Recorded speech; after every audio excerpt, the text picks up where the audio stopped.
순종이 성전 건축보다 낫다.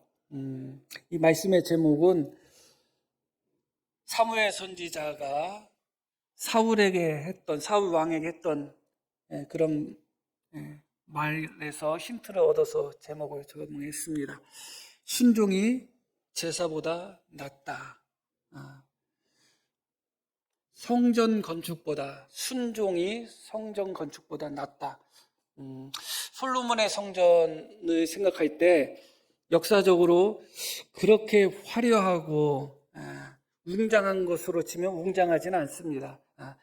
규모가 그렇게 크지 않았기 때문에 그래요. 그러나 그렇게 화려한 성전이 있었을까 생각하게 됩니다. 들어간 금의 양만 해도 몇만 킬로가 넘어요. 뭐 몇백 킬로 정도가 아니라 몇천 킬로 정도가 아니라 몇만 킬로가 넘도록 엄청난 금의 양, 또 백향목, 그렇게 화려한 성전이 없지 않나, 그런 생각을 하게 됩니다. 먼저 솔로몬의 성전을 건축하는 그런 장면을 잠깐 한번 살펴보려고 합니다. 7절 말씀 한번 보겠습니다.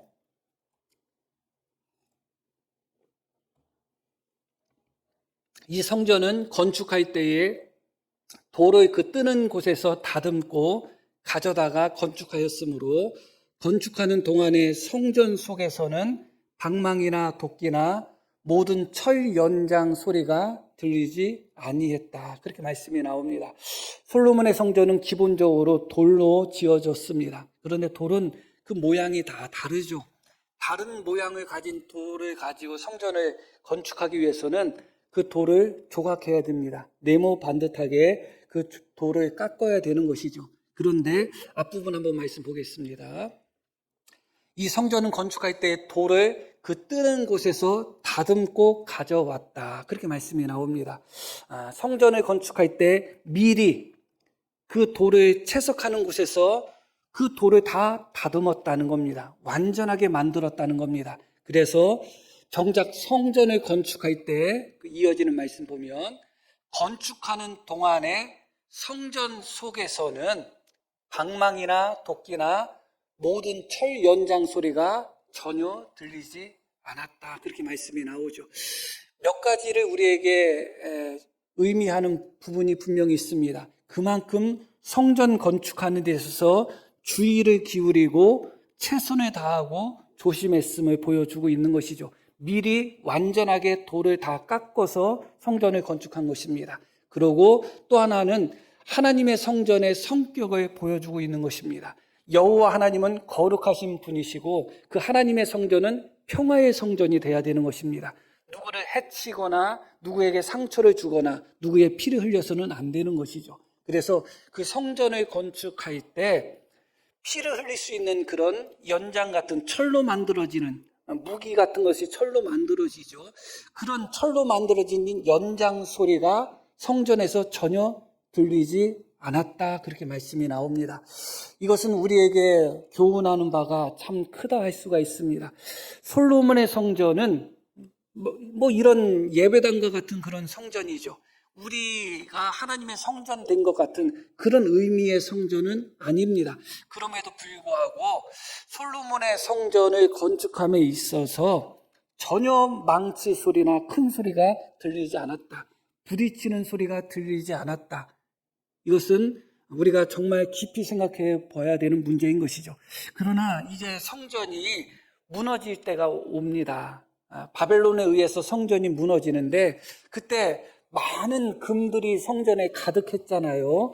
그렇기 때문에 바벨론 사람들이 그 금을 다 가져가고 또 성전에 있는 기구들, 금으로 만들어져 있는 기구도 있고 노수로 만들어져 있는 기구들도 있고 그런 모든 것들을 그들이 다 가져가기 위하여 성전을 다 때려 부숩니다. 그때는 얼마나 큰 망치 소리가 들렸을까 하는 생각을 하게 되죠. 성전이 지어지는 동안에는 그 어떤 연장 소리도 들리지 않았다. 그 어떤 부딪히는 소리도 들리지 않았다. 그러나 성전이 무너지는 바로 그 순간에는 수많은 연장 소리가 성전 속에서 여기저기서 울려 퍼지고 결국은 성전이 무너지고 성전이 불타 없어진 것이죠. 하나님의 교회도 마찬가지입니다. 하나님의 교회가 성장을 할 때 부딪히는 소리가 여기저기서 나는 상태에서 교회가 성장하기는 어렵습니다. 일시적으로 성장한다 할지라도 그것은 일시적인 것이지 온전한 성장이라고 할 수가 없는 것이죠. 그러나 하나님의 교회든 어디든 무너질 때는 너무너무 시끄럽습니다. 어디든지 무너지는 순간 조용히 무너지는 곳은 없습니다. 부딪히는 소리가 있고 무너지는 소리가 날 수밖에 없는 것이죠. 그런 의미에서 하나님의 교회가 어떤 성격을 가져야 되는지 이 말씀 속에서 우리가 배우게 되는 것이죠. 하나님 교회 안에서 우리가 서로가 성전으로 지어갈 때 서로가 다른 부분이 있고 서로가 맞지 않는 부분이 있다 할지라도 서로가 서로를 비판하고 서로가 서로를 비난하며 서로가 서로를 깎으려고 하다 보면 교회가 어지러울 수밖에 없고 시끄러울 수밖에 없다. 솔로몬의 성전을 건축하는 동안에는 성전 안에서는 그 어떤 방망이는 망치를 이야기하죠. 도끼나 모든 철연장 그 어떤 소리도 들리지 않았다. 이게 성전 건축에 있어서 첫 번째 특징이었습니다. 두 번째 특징은 무엇이냐? 18절 말씀 보면 성전 안에 입힌 백향목에는 바깥 핀 꽃을 아로 새겼고 모두 백향목이라 돌이 보이지 아니했다. 그렇게 말씀이 나오죠. 기본적으로 성전은 돌로 지어졌습니다. 그런데 그 돌로 지어진 성전 내부 전체를 다 백향목으로 씌웠다는 거예요. 그래서 돌로 만들어졌지만 돌이 전혀 보이지 않았다는 거예요. 그렇게 성전 안을 백향목으로 다 덮었습니다. 거기서 끝난 것이 아니라 22절 보면 온 성전을 금으로 입히기를 마치고 내소에 속한 제단의 전부를 금으로 입혔다. 그러니까 안 전체를 백향목으로 다 둘렀을 뿐만 아니라 백향목 위에 또 어떻게 했다는 거예요? 다 금으로 다 입혔다는 겁니다. 그러니까 성전 안에는 백향목의 향기가 가득합니다. 그것뿐만 아니라 금으로써 다 둘렀기 때문에 너무 정말 아름다웠겠죠, 사실은. 모든 곳이 여기를 보든 저기를 보든 위를 보든 아래를 보든 옆을 보든 모든 곳이 다 금입니다. 금 안에는 무엇이 있는 거예요? 백향목 나무가 있습니다. 그 안에는 돌이 있는 거예요. 그러나 돌이 보이진 않습니다. 백향목 나무도 보이진 않습니다. 그러나 백향목 나무는 안 보이지만 향기는 드러납니다. 금으로써 아름다운 빛이 드러나게 되고 백향목의 향기가 드러나게 됩니다. 그러나 투박한 돌의 그 모습은 성전 안에서 전혀 찾아볼 수가 없었던 것이죠. 하나님을 모시는, 하나님의 법궤를 모시는, 하나님이 임재하시는 성전을 어떻게 아름답게, 어떻게 향기롭게 꾸몄는지를 우리가 이 말씀을 통하여 배우게 되는 겁니다. 그러나 밖은 어떤가? 밖에도 백향목으로 두르고 밖도 금으로 입혔는가? 그렇지 않아요. 솔로몬의 성전 밖은 그대로 돌 모양 그대로 남아 있었던 거죠. 겉으로 보면 돌입니다. 겉으로 보면 돌인데 문 열고 들어가 보면 백향목 향이 진동하며 온통 금빛으로 아름답게 빛나는 겁니다. 그게 성전의 모습이었죠. 일반적으로 건물을 짓는다고 하면 물론 내부도 화려하게 하고 외부도 화려하게 하면 좋지만 많은 경우에 또 외부에 또 더 신경 쓸 수 있는 그런 부분들도 사실은 있죠. 예수님 당시에 서기관이나 바리새인 같은 종교 지도자들이 예수님께 책망받은 이유 중에 하나가 뭐냐? 그들이 회칠한 무덤과 같다. 그것입니다. 그들의 마음, 그들의 중심은 마치 죽은 시체가 썩어가는 것처럼 죽은 사람의 뼈가 가득한 것처럼 그렇게 더러운데 마음을 다듬지 않고 마음을 깨끗하게 하지 않은 상태에서 겉은 마치 하얀 회반죽을 칠한 무덤처럼 겉만 꾸몄다는 것이죠. 그러나 솔로몬의 성전의 성격은 정반대였다. 겉으로 볼 때는 그냥 돌밖에 보이진 않았지만 안으로 들어갔을 때 백향목 향기와 아름다운 금이 가득했다는 것을 보여주는 것이죠. 우리가 하나님 앞에 성전 되었다고 할 때 사실 우리도 마찬가지입니다. 우리가 하나님의 성전이라고 하면 우리 안에 하나님이 계시는데 우리의 마음을 다듬고 우리의 마음을 금처럼 깨끗하게 만들고 하나님께서 우리 안에 임재하시기에 부족함이 없도록 우리를 가꾸어 가야 되는데 많은 경우에 그렇게 마음을, 중심을, 내면을 다듬지 않고 겉으로 보이는 것에 치중하는 경우가 참 많습니다. 겉으로 보기에는 참 경건해 보이는데 내면의 경건함은 없습니다. 겉으로 보기에는 거룩해 보이지만 중심에 거룩함이 없는 거예요. 겉으로 보기에는 참 친절해 보이고 사랑이 넘치는 것처럼 보이지만 그 안에는 그런 것을 찾아보기 어려운 사람들이 분명히 있습니다. 솔로몬의 성전의 모습을 보면서 성전된 우리의 모습을 다시 한번 또 확인할 수 있는 그런 계기가 되지 않나, 그런 생각을 하게 됩니다. 정리해서 말씀을 드리면 솔로몬의 성전은 돌로 지어졌습니다. 그러나 그 돌을 깎는 소리, 그 돌을 다듬는 그런 어떤 시끄러운 철 연장 소리가 건축 현장에서는 전혀 나오지 않았다. 아주 조용하게 하나님의 성전이 지어졌다는 것입니다. 그리고 돌로 지어진 성전이지만 그 내부는 모든 돌을 백향목으로 다 덮었고, 그래서 돌이 전혀 보이지 않았다. 거칠고 모나고 한 그런 돌의 모습이 전혀 보이지 않고 백향목이 덮었고, 그 백향목의 모든 부분을 다 금으로 덧입혔기 때문에 백향목 향은 진동하였지만 돌은 보이지 않았고, 또 백향목 향은 진동하였지만 온통 금빛으로 빛나는 곳이었다. 그러나 겉은 어땠다고요? 여전히 겉은 그냥 돌 모양 그대로였다는 것이죠. 하나님이 임재하시고 하나님의 법궤를 모시는 곳이기 때문에 솔로몬은 성전 겉을 꾸미는 것에 중점을 둔 것이 아니라 하나님이 임재하시는 그 내소, 성소와 지성소, 그 내면을 아름답게 꾸미는 데 가장 중점을 두었던 것이죠.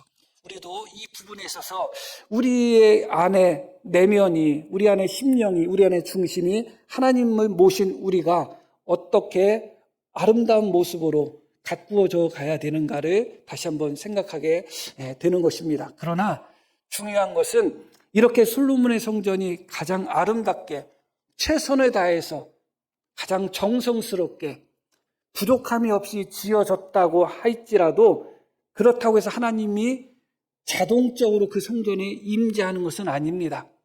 그것을 하나님이 솔로몬에게 교훈하기 위해서 오늘 읽으신 본문 말씀, 성전을 건축하는 중에 하나님이 솔로몬에게 나타나셔서 말씀하신 내용이 오늘 읽으신 말씀입니다. 11절 말씀 보면 여호와의 말씀이 솔로몬에게 임하여 이르시되 내가 지금 이 성전을 건축하니, 내가 지금 성전을 건축하고 있다. 잘했다. 그런 말씀이죠.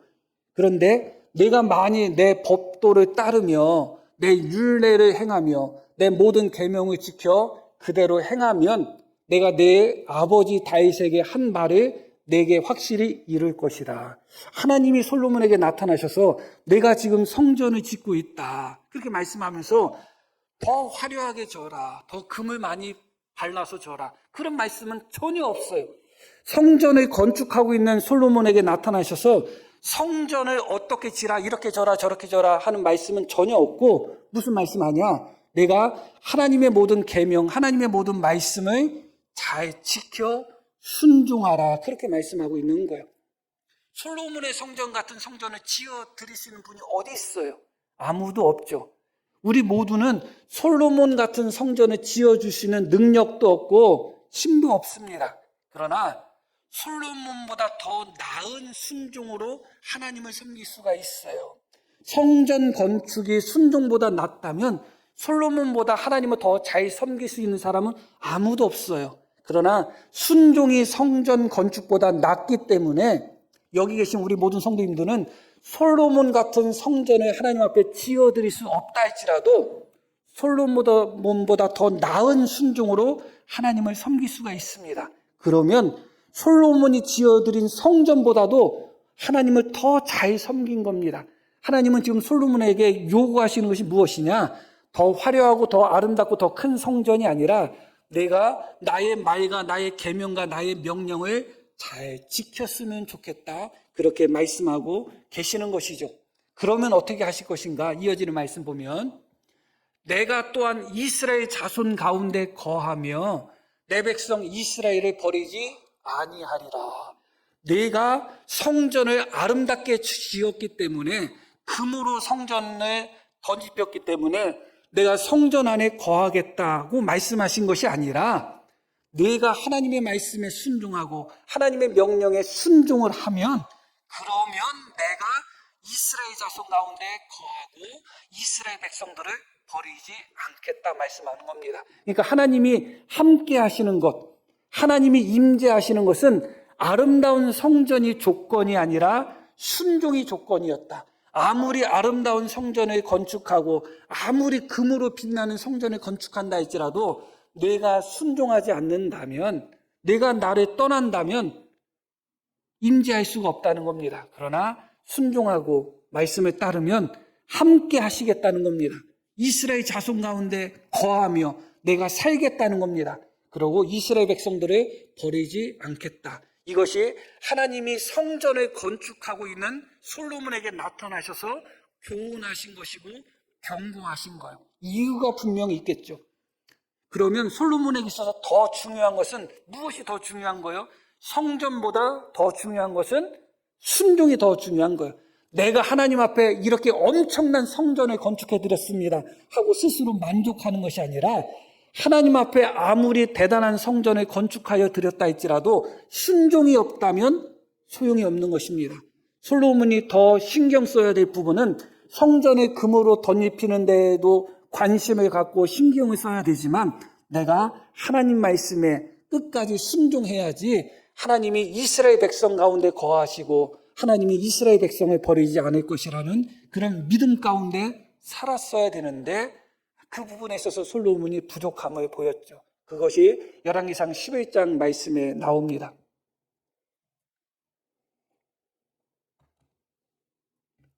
이렇게 말씀이 나와요. 솔로몬의 나이가 평소에 발음도 잘 안 되는데 오늘 솔로몬이 더 안 되네. 솔로몬을 설교에서 가장 많이 언급할 건데 솔로몬이 안 되니 참. 그래도 어떤 목사님은 유명한 목사님인데 예수 그리스도인데 맨날 예수 그리도 하는 목사님이 있어요. 아시요? 누군지? 예수 그리도께서. 그래도 그분은 이제 유명하니까 그게 멋있어 보이는데 무명한 제가 솔로몬 이렇게 하면 이거는 안 멋있어 보이잖아. 여하튼 솔로몬의 나이가 많을 때 그의 여인들이 솔로몬은 처첩이 1000명이 있었다고 해요. 제가 오늘 새벽 기도하다가 갑자기 그게 생각이 나가지고 새벽 기도하다가 내가 그거 계산했네. 1000명이 넘으면 하루에 부인 한 명씩만 만나도 3년이 걸리는 거야. 그래가지고 야 이게 뭔가 여하튼 1000명이 넘었어요. 솔로몬의 나이가 많을 때에 그의 여인들이 그의 마음을 돌려. 그런데 그 여인들이 대부분 이방 여인들을 첩으로 또 처로 또 후궁으로 얻었습니다. 그의 여인들이 그의 마음을 돌려 다른 신들을 따르게 하였으므로 왕의 마음이 그의 아버지 다윗의 마음과 같지 아니하여 그의 하나님 여호와 앞에 온전하지 못하였다. 이 온전하다는 단어가 살렘이라는 단어예요. 살렘 하면 떠오르는 게 뭐예요? 샬롬이 떠오르지, 그렇죠? 그러니까 여호와 앞에 온전하지 못했다. 솔로몬이라는 이름이 어디서 나온 이름이냐면 샬람이라는 것에서 나온 이름이에요. 그러니까 샬롬이나 샬렘이나 그게 다 샬람에서 나온 이름이거든요. 단어들이거든요. 어근이 하나예요. 그 어근의 뜻은 온전하다, 완전하다, 또 평화롭다 그런 뜻이 있는 단어예요. 그 동사인데 근데 이 온전하다는 뜻의 단어가 뭐라고요? 샬렘. 그 단어의 뜻이 온전하다 그런 뜻이에요. 그런데 이 단어가 어디에 똑같이 기록되었냐면 우리가 읽으신 말씀 6장 7절에 나온 단어와 똑같은 단어예요. 한번 그 6장 7절 한번 볼게요. 이 성전은 건축할 때에 돌을 그 뜨는 곳에서 다듬었다. 이 다듬었다는 단어가 똑같은 단어예요. 그러니까 다듬었다는 얘기는 온전하게 만들었다는 거예요. 완전하게 만들었기 때문에 성전 건축할 때 또 다듬을 필요가 없어. 그러니까 솔로몬은 하나님의 성전을 건축할 때 돌을 온전하게 다듬었어요. 돌을 샬렘했단 말이죠. 샬렘 했는데 문제는 그의 마음은 하나님 앞에 온전히 다듬지를 못했어. 그의 마음은 샬렘하지를 못한 거예요. 샬롬이라고 발음하는 게 더 좋겠네요. 조금 다른 단어지만 뜻은 똑같은 거니까. 하나님의 성전을 건축할 때 들어가는 재료인 돌은 샬롬했단 말이죠. 온전하게 완전하게 만들어서 하나님의 성전을 건축했던 솔로몬이, 다시 11장으로 돌아갈게요. 왕의 마음이 그의 아버지 다윗의 마음과 같지 아니하여 그의 하나님 여호와 앞에, 그의 마음이 하나님 여호와 앞에 어땠다? 샬롬하지 못했다. 솔로몬의 이름의 뜻도 어디서 온 거예요? 샬롬에서 온 거예요. 샬롬은 아닌데 샬람인데 제가 그냥 우리 성도님들 알아듣기 편하게 샬롬이라고 발음하는 거예요. 본인도 샬롬이고 이름도 샬롬이고 성전 건축도 샬롬했는데 그의 마음은 하나님 앞에 샬롬하지 않았다. 그의 마음은 하나님 앞에 온전하지 못했다. 완전하지 못했다. 겉으로 보이는 성전은 7년 6개월이 걸렸습니다. 그러나 솔로몬 마음의 성전은 평생 다듬어 가야 되는 것이죠. 겉으로 보이는 성전은 그 필요한 돌들을 다 샬롬했단 말이죠. 온전하게 다듬었는데 정작 그의 마음은 하나님 앞에 온전하게 다듬지를 못한 거예요. 하나님 앞에 온전하지 못한 거예요. 그게 솔로몬의 가장 큰 실패였던 것이죠. 하나님이 성전 건축을 할 때 돌을 다듬는, 물론 솔로몬이 직접 다듬은 것은 아니지만 그 돌 하나하나를 샬롬, 온전하게 만드는 솔로몬을 향하여 뭐라고 말씀하셨냐? 내 마음이 샬롬해야 된다는 겁니다. 내 마음이 온전해서 하나님의 계명을 순종하고 지키고 따르면 하나님께서 이스라엘 백성들과 함께 거하시겠다고 하신 거죠. 그렇기 때문에 솔로몬에게 있어서 더 중요한 것은 순종이었고, 그 순종이라는 것은 결국은 마음의 성전을 온전하게 다듬고 만들어가는 것이죠. 그것은 평생 걸리는 겁니다. 예배당 1년, 2년 걸려서 완공할 수 있습니다. 그러나 마음의 성전은 평생 만들어가는 것이고 우리의 마음의 성전 벽돌 하나하나가 온전해야 되는 것이죠. 그러나 다윗은 그의 마음이 하나님 앞에 샬롬하지 못했다. 완전하지 못했다. 그래서 어떤 모습으로 이어지는가 한번 계속 보면, 이는 시돈 사람의 여신 아수다롯을 따르고 암몬 사람의 가증한 밀곰을 따릅니다. 하나님을 버렸을 뿐만 아니라 우상들을 대놓고 섬겨요. 솔로몬이 여호와의 눈앞에서 악을 행하여 그의 아버지 다윗이 여호와를 온전히 따름같이 따르지 아니하고 모압의 가증한 그모스를 위하여 예루살렘 앞 산에 산당을 지었고 또 암몬 자손의 가증한 몰록을 위하여 그와 같이 하였으며 그가 또 그의 이방 여인들을 위하여 다 그와 같이 한지라. 그들이 자기 신들에게 분향하며 제사였더라. 하나님을 위하여 성전을 만들었던 솔로몬이 갖가지 우상들을 위한 신전들도 함께 만들었다는 겁니다. 다시 11장 4절 말씀 한번 볼게요. 솔로몬의 나이가 많을 때 그 여인들이 그의 마음을 어떻게 했다? 돌려버렸다. 하나님을 향하여 그의 마음이 돌아섰다. 결국은 어떻게 된 거예요? 하나님께서 솔로몬에게, 성전을 건축하고 있는 솔로몬에게, 내가 아무리 아름다운 성전을 건축하고 성전 벽돌 하나하나를 온전하게 깎아서 성전을 건축한다 할지라도 내가 하나님 말씀에 순종하고 내가 하나님의 계명에 순종하며 내가 내 아버지 다윗처럼 나를 온전히 따르면 이스라엘 백성 가운데 내가 함께 하겠다고 약속하셨지만 솔로몬은 하나님을 온전히 따르지 못했습니다. 성전 건축에 사용된 벽돌을 온전하게 깎는 데 있어서는 성공했던 솔로몬이 자기 마음을 하나님 앞에 온전히 깎아 드리는 데 있어서는 실패해버렸죠. 그의 마음이 하나님을 향하여 돌아섰습니다. 결국은 솔로몬의 실패가 솔로몬의 실패로 끝난 것이 아니라 이스라엘 백성의 실패로 끝나버린 것이죠. 그래서 하나님이 결국은 이스라엘 백성들을 어떤 의미에서 버리시는 단계까지 갔죠. 그러다 보니까 성전이 무너지게 되고 이스라엘이 망하게 되고 이스라엘 백성들이 이 나라 저 나라의 포로로 잡혀가는 그런 일들이 벌어진 것입니다. 눈에 보이는 성전을 건축하는 데 있어서 솔로몬은 성공했지만 이스라엘 백성 가운데 거하실 수 있도록 온전한 성전을 건축하는 데 있어서 솔로몬은 실패했습니다. 그러나 솔로몬의 실패가 하나님의 실패는 아닌 것이죠. 스가랴 6장 말씀 한번 보겠습니다. 말하여 이르기를 만군의 여호와께서 이같이 말씀하시되 보라 싹이라 이름하는, 이 싹이라는 것이 예전 성경에는 순이라고 번역됐어요. 순모임, 뭐 순장 아시죠? 그게 뭐 여기서 나오는 거예요. 싹이라 이름하는 사람이 자기 곳에서 돋아나서 여호와의 전을 건축하리라. 싹이라 이름하는 사람이 누구를 의미하겠어요? 예수님이죠. 예수님께서 어떻게 하실 것이라? 여호와의 성전, 여호와의 전을 건축할 것이라. 솔로몬이 가장 아름다운 성전을 건축했지만 솔로몬은 실패했어요.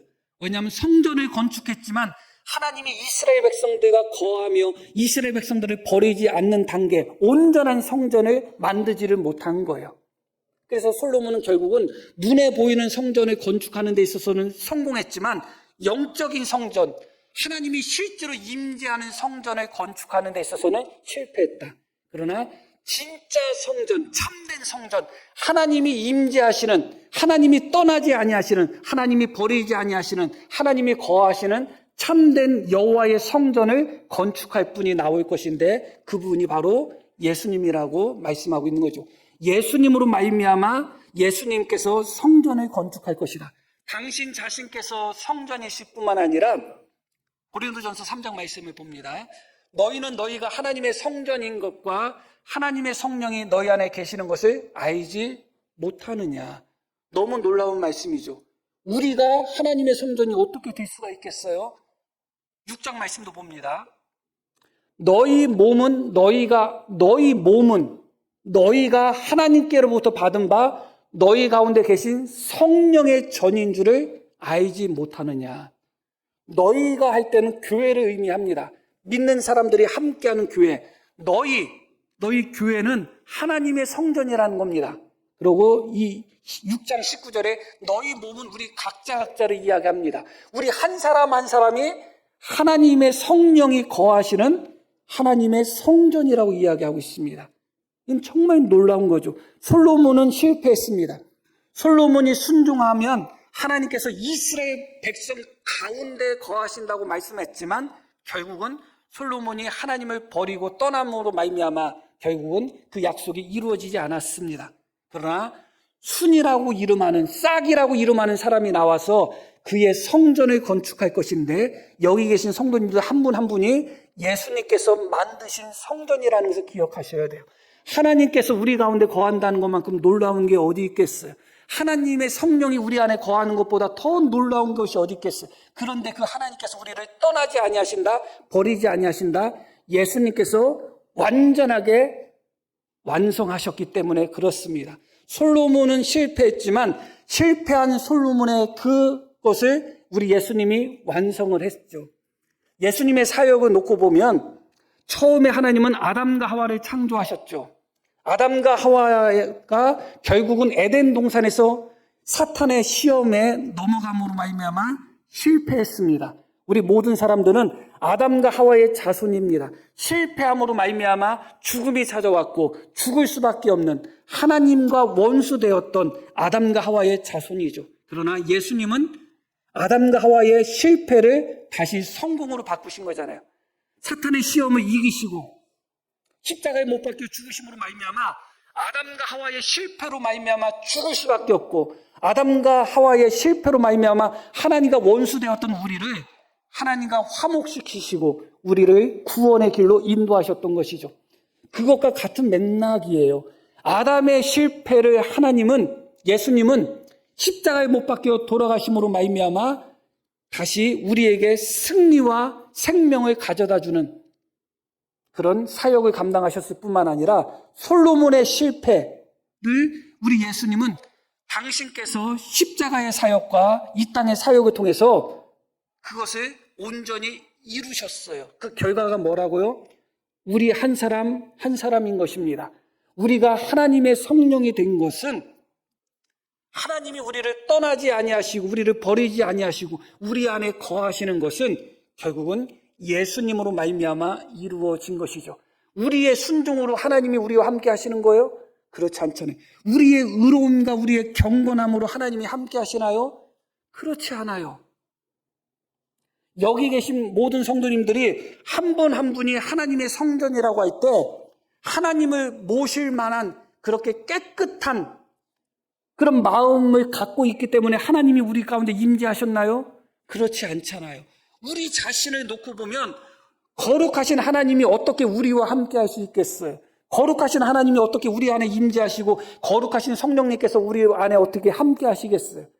우리 안에서는 찾아볼 수가 없어요. 그럼에도 불구하고 성령의 전이 되고 성전이 되고 하나님이 우리 안에 거하신다는 것은 예수님께서 그 사역을, 성전 건축 사역을 어떻게 하신 거예요? 완성하신 겁니다. 예수님이 십자가로 완성하신 것이죠. 우리가 그것에 대한 열매로서 우리가 하나님을 섬기고 있다. 이것은 너무너무 큰 은혜라는 것을 다시 한번 생각해 볼 필요가 있습니다. 결론적인 말씀을 드리겠습니다. 솔로몬의 성전은 그 어떤 성전과 비교할 수 없을 정도로 정말 아름답고 화려하고 흠이 없었습니다.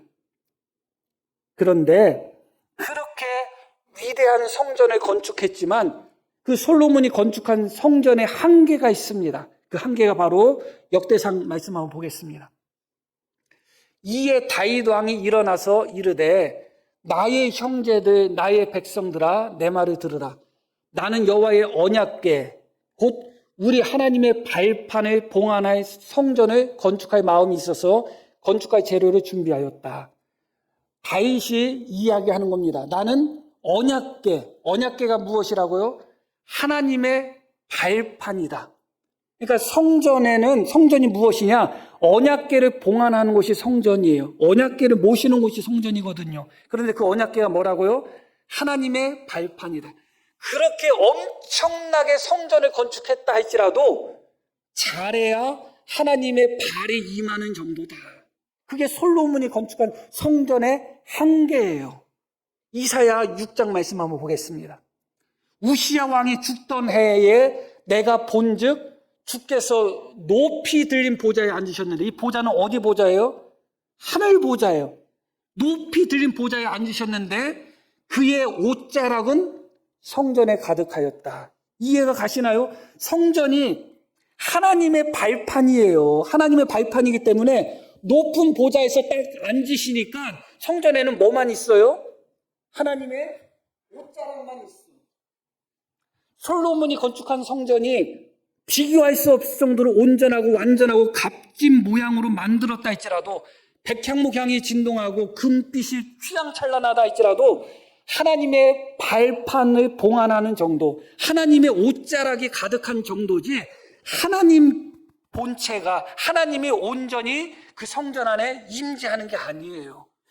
그런데 놀랍게도 솔로몬의 성전하고 비교할 수 없는 여기 계신 분들의 마음이 솔로몬의 성전에 가득했던 그런 금처럼 순결하고 정결한 그런 마음을 가진 분이 있어요? 없죠. 우리는 너무너무 추악한 부분이 있고 너무너무 부끄러운 부분들이 있잖아요. 그럼에도 불구하고 하나님이 우리를 성전 삼으신 것은 하나님이 우리를 성전 삼으셨다고 할 때 하나님의 발이 우리 마음속에 들어온 게 아니에요. 하나님의 옷자락 정도가 아니라 하나님의 성령께서 우리 안에 온전히 들어와 계신단 말이죠.